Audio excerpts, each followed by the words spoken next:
Hello viewers, a very good afternoon. Welcome to our FB live session. And today we are doing our one more FB live session on our emergency campaign that is currently running in Apollo hospitals. So today our topic is emergency care for cardiac arrest and heart attack during this lockdown. And today to discuss on this topic we have with us Dr. N. Srinivasa Rao sir, who is a senior consultant cardiologist at Apollo Hospitals, Hyderguda, Hyderabad. So welcome to our FB live session, sir. So dear audience, I know many of you might be having many doubts regarding your regular checkups, it might be, or even many other problems that might be related to heart.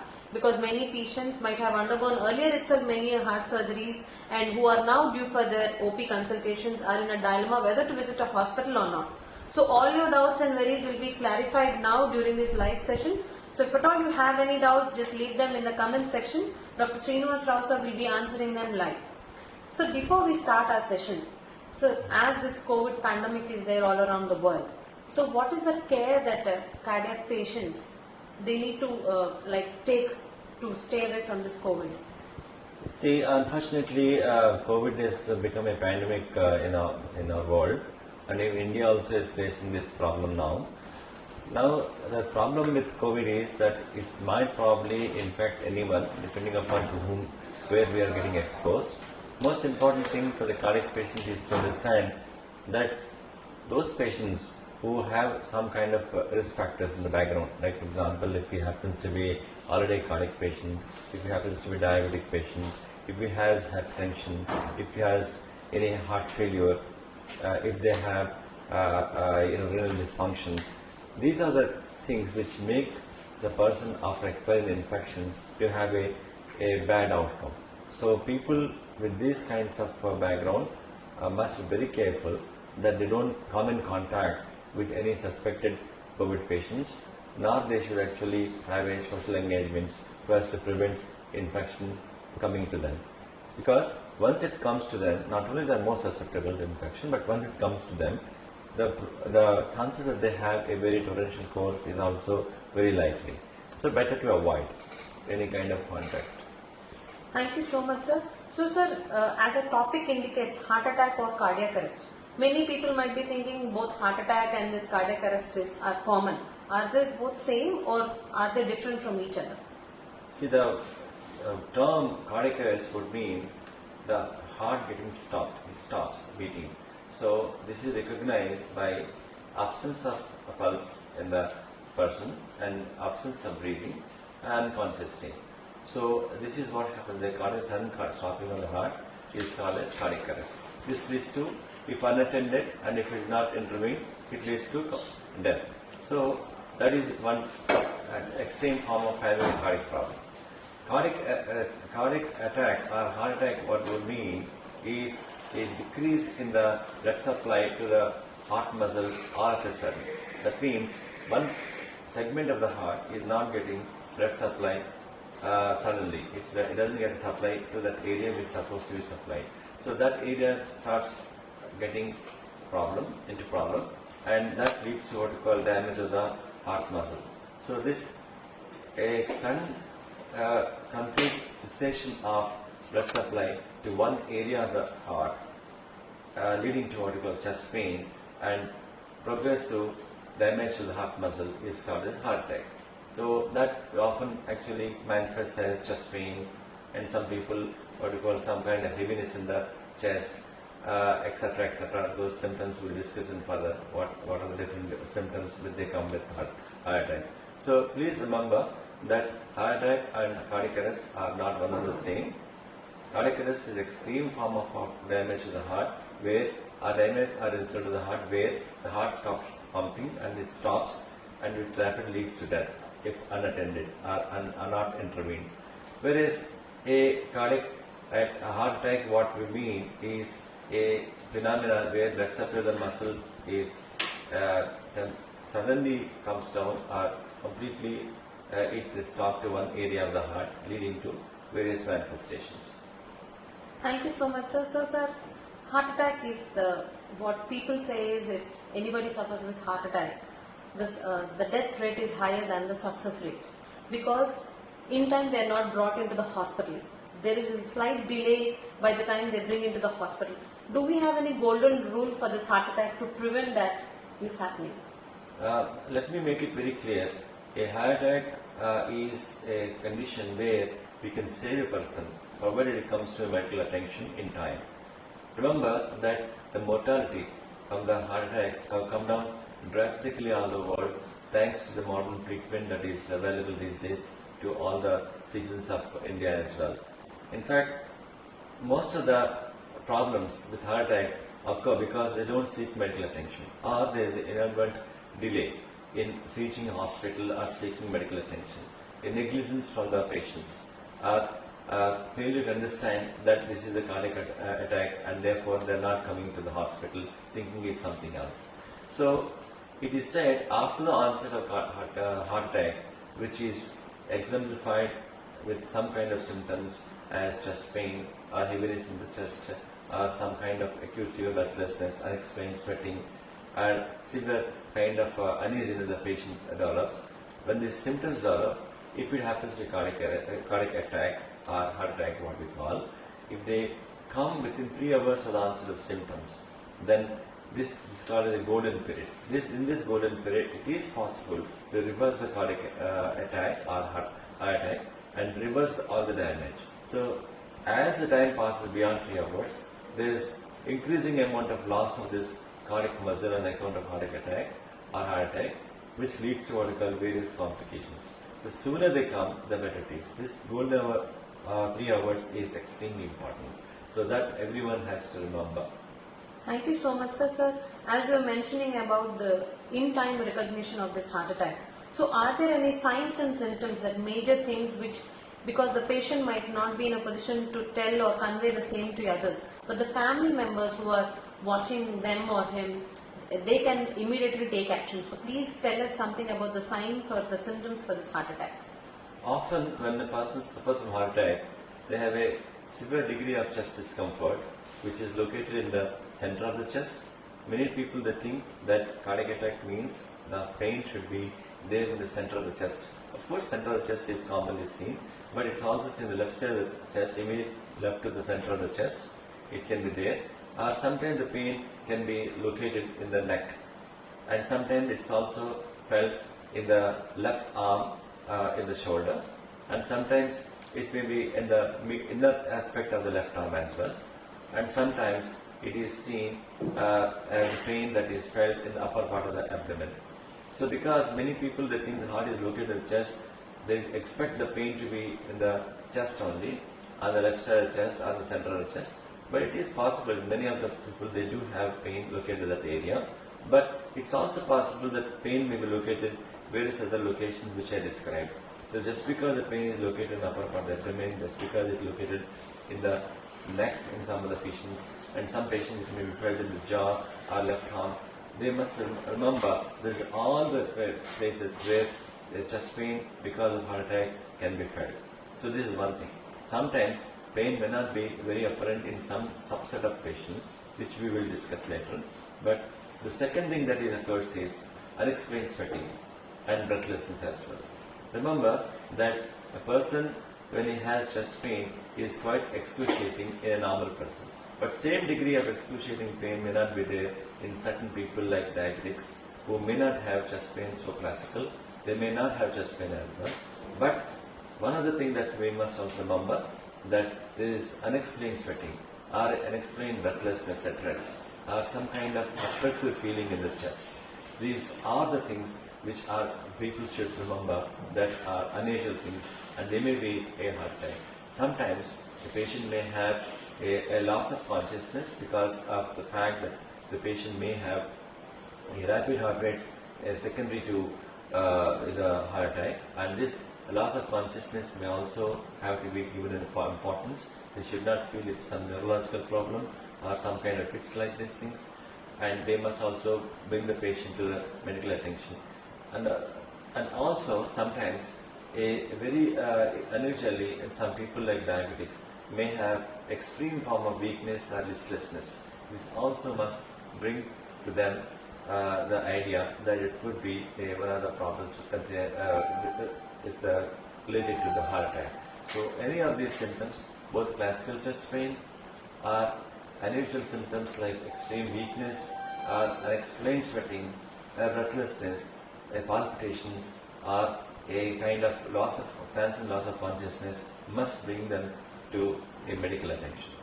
Thank you so much, sir. So, dear audience, as sir is mentioning the signs and symptoms of heart attack, if at all you feel that you or somebody in your family members or some of your friends are suffering from any heart attack, so kindly dial 1066. It might be an emergency situation and the care and the help will reach you in time and you will be brought into our ER department in time. So, sir, as we were mentioning about this golden rule, so if at all a patient is brought into the hospital in time, if at all he has suffered from this heart attack, so what is that is done as the preliminary care and how is that entire thing handled there in the ER? Please explain. See, the Apollo hospitals are geared up to give the services for heart attack 24 hours. So we have the team that is located to actually cater to these heart attacks 24 hours. And when the patient is brought in the casualty or emergency, of course, the person's vitals are checked, like the pulse, BP, and his respiratory, and then his temperature is checked, and soon an ECG is taken. ECG quite often is abnormal in heart attacks. Remember that initial ECG may not be abnormal. Therefore, just because the doctor says the ECG is normal, please don't disbelieve that it is not a heart attack. In fact, the doctor also depends upon another test called as a troponin T test, or a marker of heart attacks like troponin I, troponin T, which is also done when the symptoms are very classical but ECG is not very classical. Then we do actually get this test, and it takes about a few hours to actually get this, and sometimes we have also rapid tests which are immediately available on the website. Then of course we have a echocardiogram which we do, and also that also gives us evidence whether there is an area of a heart which is not receiving enough blood supply. So these are the things by which we actually confirm that there is a heart attack.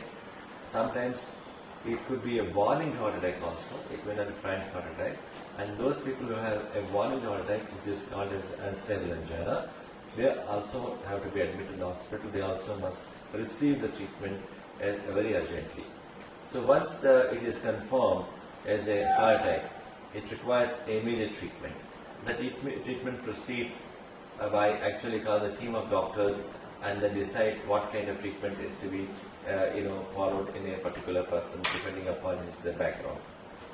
So, sir, in many cases, not only in just life, in few of the movies also, what people watch is, after the reports coming, they said already he has suffered a mild heart attack in the past, which is not known. Are these common, or these are very abnormal, which are called as the silent heart attacks, which even people don't know that they have underwent a heart attack? Commonly, it happens this way, that certain people like diabetics, if they suffer heart attack, they may not have classical chest pain. They may have some unusual symptoms which you describe as unusual sweating, which are passed off as low sugars, breathlessness, which they may pass it off as saying some respiratory infection or some asthma, and sometimes they may have some kind of weakness, which again is a very non-specific symptom. And then when the pain is not very severe in these diabetics, what happens is they may assume this to be a kind of some kind of gastric problem, and they may neglect it, and they may not reach any hospital, or they may not reach for any medical attention. So this is how it is missed.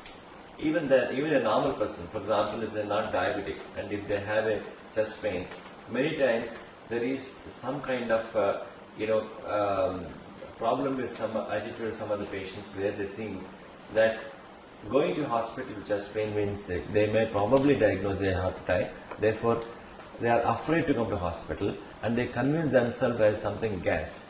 This kind of what you call attitude of neglecting oneself, it will play a lot of problems to the patients. And because they have the initial episode which they had, which could be a heart attack, and if they have not sought any kind of medical attention at the time, convincing themselves to be some kind of a gas or maybe gastric problem, then of course it is missed. So subsequently, when they have any kind of medical attention or medical problem, or subsequently when they come to a hospital for some other reason or maybe another kind of attack, we might probably know that there is a remote heart attack that occurred, and then that's how we come to know about a past heart attack. Thank you so much, sir. And we have a question from an audience, sir. Sir, my mom is suffering from BP and sugar for the past 8 years, and in between when she was sweating, we took her to the hospital and they did drop T. 3 times it was negative. After some time she complained something that she is having pain in the chest. Then they had even performed 2D echo, which was again normal. Could you please advise us, sir? See, first of all, we should see what's the probability that your mother can have a heart attack, first of all. If she is generally a woman beyond postmenopausal, beyond what you call menopausal age, if they have, the probability is higher. And a woman generally the probability less, unless until they have diabetes. So if a lady has multiple risk factors like hypertension, diabetes, and high cholesterol, and if they have a family history of coronary disease, if they have, the probability becomes higher. So when the patient comes with this kind of chest pain, with this kind of high probability of having a cardiac disease, generally we need to be very careful. Initially, when we have a tool like troponin T test, which we are doing, not every time the troponin T test is positive. In fact, if you do troponin T test very early, less than, let's say, 6 hours, usually it is negative. And certainly it is negative when it is done less than 3 hours. So when this sampling of the blood is taken very early, the troponin T fails to show itself as positive. So in case your mother undergone the troponin test repeatedly within a short period of time of the onset of chest pain, let's say less than 3 hours, it is possible that it could have been negative, number one. So other thing is the echocardiogram. You said the echocardiogram can be normal initially before any frank, what you call, changes they develop after MI or any kind of chest pain. So do not actually neglect such kind of patients when there is a clinical suspicion is higher. So remember again, the clinical suspicion or clinical acumen of a doctor is much more important in diagnosing correctly a myocardial infarction or a heart attack, or maybe a warning sign for a heart attack. So that's very important. Thank you so much, sir. And sir, as we were talking about cardiac arrest earlier, so sir, if suddenly somebody falls at home, we know that people can perform CPR, which is now universally being taught in all schools and even in offices and all. So what is the efficiency of performing a CPR and how does it save lives before a patient is brought to the hospital? I'm glad you asked this question because many times there is a lot of what we call ignorance about CPR. In fact, somebody falls unconscious, he falls down unconscious, they make him sit, which is absolutely not a recommended thing, because if somebody falls unconscious, please make him lie down on the floor. Nothing happens. I mean, it is absolutely very important that he is on the floor flat, because that's how it is in fact, falling down as an unconscious state is a measure where we try to what we call increase the blood flow to the brain. That is why it is nature which makes us fall down when our blood pressure comes down to very drastic levels. So they should be first of all made to lie down, and although there is a kind of endeavor from many of the what we call medical institutions or paramedical staff to teach how CPR should be done at outside hospital and cardiac arrest, but there is a lot of ignorance. In fact, many of them, they do not know how to do a CPR. They simply get the patient in a sitting posture in a car or maybe in a other transport means to the hospital, which is absolutely to be condemned. In fact, right there, before we ask for an ambulance to come, we should actually be able to perform a CPR. Earlier, we used to think that CPR means mouth-to-mouth aspiration and also chest compression.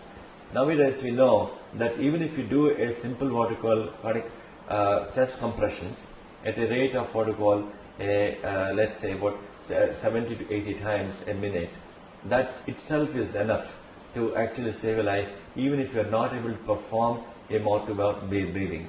Because simple one maneuver of what we call rapid chest compressions of around 80 to 90 per minute is enough.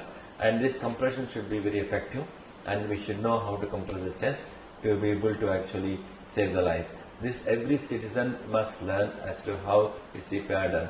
This is a minimum thing what we as a responsible citizen that we need to learn how to do a CPR in case we actually face such kind of situation.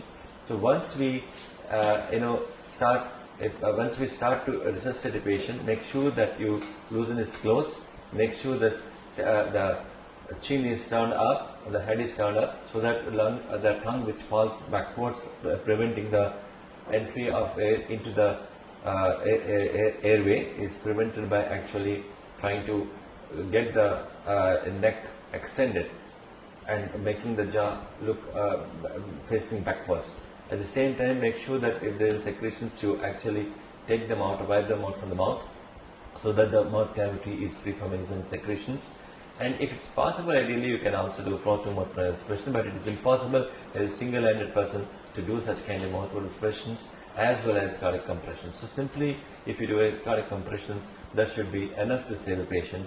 Meanwhile, you can ask for help or shout for help, trying to ask people to help you in trying to get an emergency ambulance so that it can be shifted. So it's always better to call for what we call emergency ambulance to your place where the cardiac arrest occurred, if it's possible to get an ambulance, because you have a better what we call resuscitation maneuvers in an ambulance than in a routine transport like a car or something like a van, where you may not have access to oxygen, you may not have access to what we call mouth-to-mouth breathing, or maybe an ambulance breathing, etc., etc.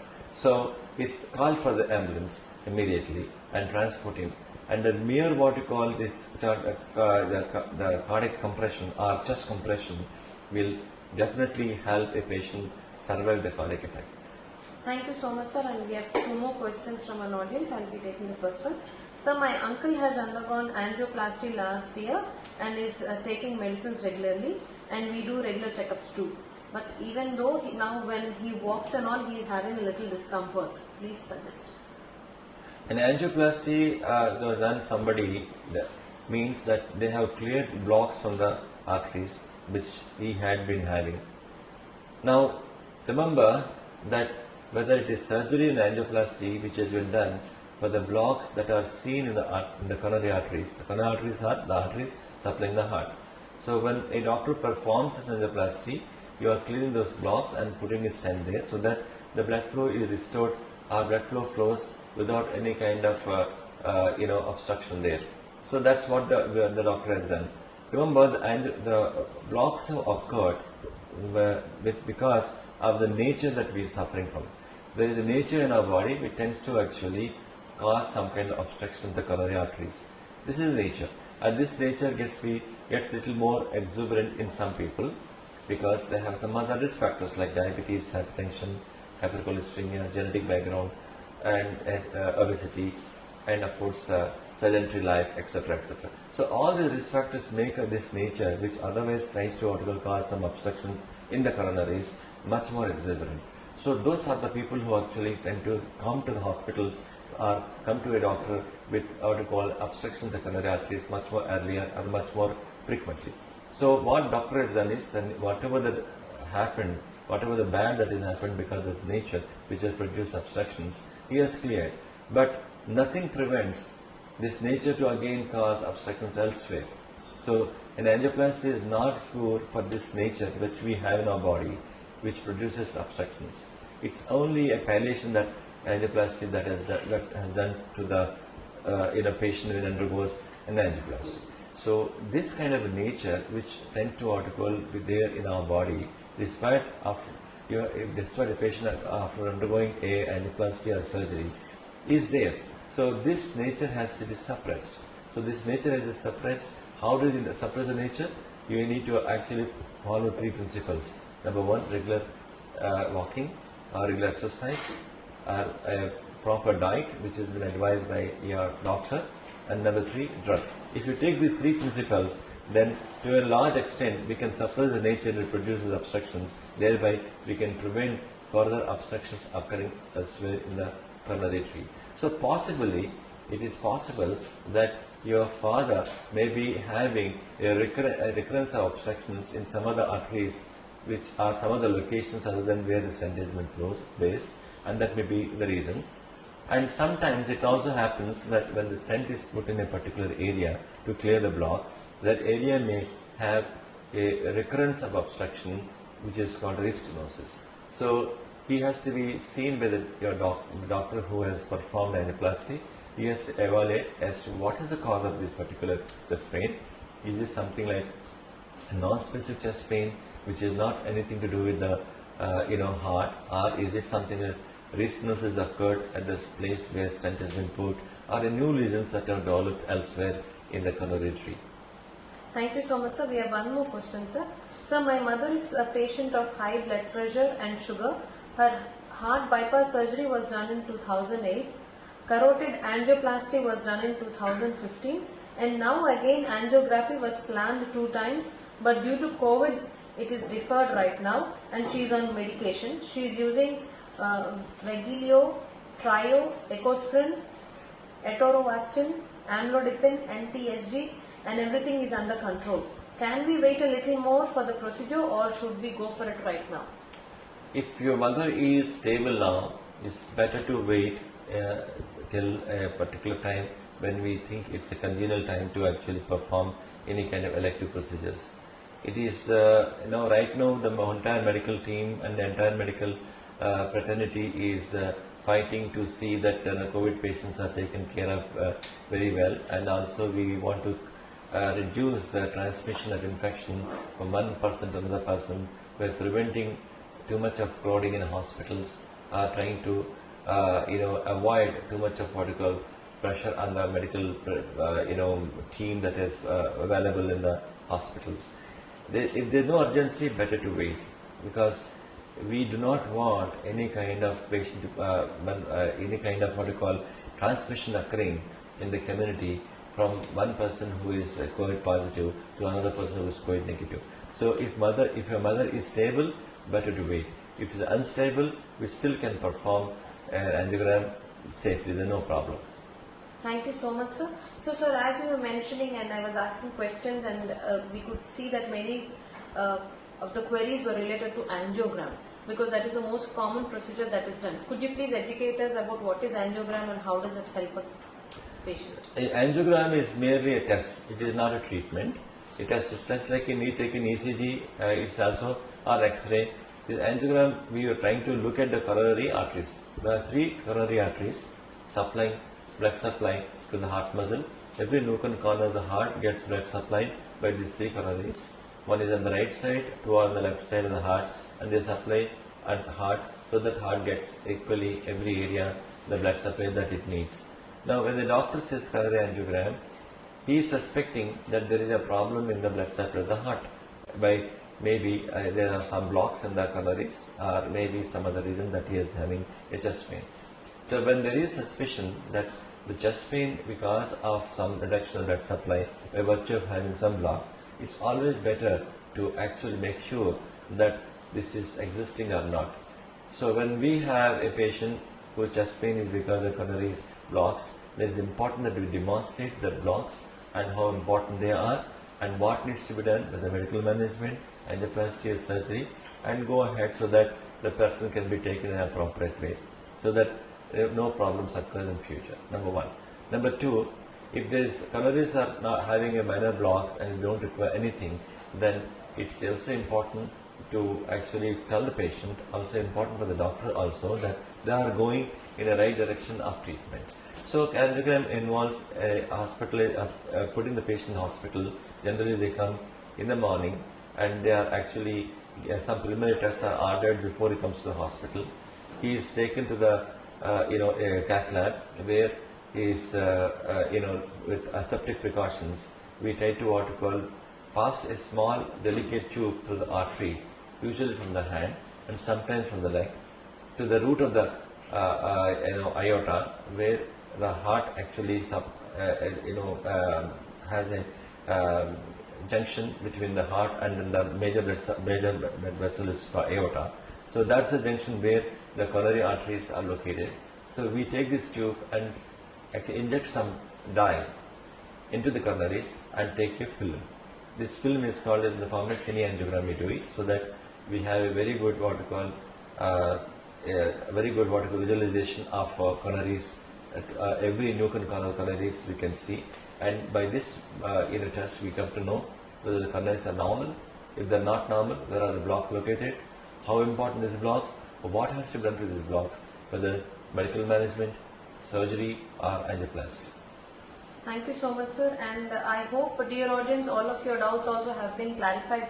But in case, if at all you still have any doubts, and if you want to seek an online consultation, you can either download Ask Apollo app or Apollo 24/7 app and quickly book an online consultation with Dr. M. Srinivasa Rao, sir. So, sir, there are few patients, as we were discussing earlier, who have underwent bypass surgery or some of these angiogram or angioplastic procedures and all, and who are due for their routine checkups, like for their yearly 6 months or 3 months quarterly checkups and all. Due to this COVID time, they might not be willing to come up and get exposed to this COVID virus infection that is there. So, and in the same time, they might be even having the fear that about the dosage of the medicines that they have been taking, because the regular checkups and the tests that they undergo, usually doctors decide the dose whether to increase or decrease that. So, what would you suggest for such patients, sir? We have an Apollo app which they can download, and we have online consultations. They can always actually consult us if they are unable to come because of the lockdown that they're facing, or if they're afraid of kind of getting an infection when they're coming to hospitals. Believe me that hospitals are taking adequate care. We in Apollo hospital, we are actually very, very careful. We are also very concerned about the transmission of infection. So we do take care that the patients, when they come here, we also we do take care that they don't come in contact with any of the infected patients, and also we are maintaining the distance between the patient and the patient. We are restricting the number of visitors to the hospital. In fact, the no visitors policy has also been taken care in Apollo hospitals for seeing the patients. We also restrict the attendants who are coming with the patients. So if they feel that they are not satisfied, they feel that they are not going to get satisfied with online consultation, they are welcome to come to our OPDs. Our OPDs are open. We are seeing patients. We are trying to take all adequate precautions by trying to ask the patients to actually get a checkup done at the time when they are entering into the hospital, the temperature check, and asking them questionnaire whether they have any kind of exposure to any COVID patients or any patients who come from abroad, or any positive patients, or any symptoms of cough, any sore throat, etc. is there. We also are making sure that they actually mask themselves and also wash their hands with disinfectants. And they are coming only with one attendant, and we are making sure the seating arrangement is such that adequate distance is being maintained, and also we are making the patients and also the physician sit at a appropriate distance so that they have a adequate healthy distance has been maintained.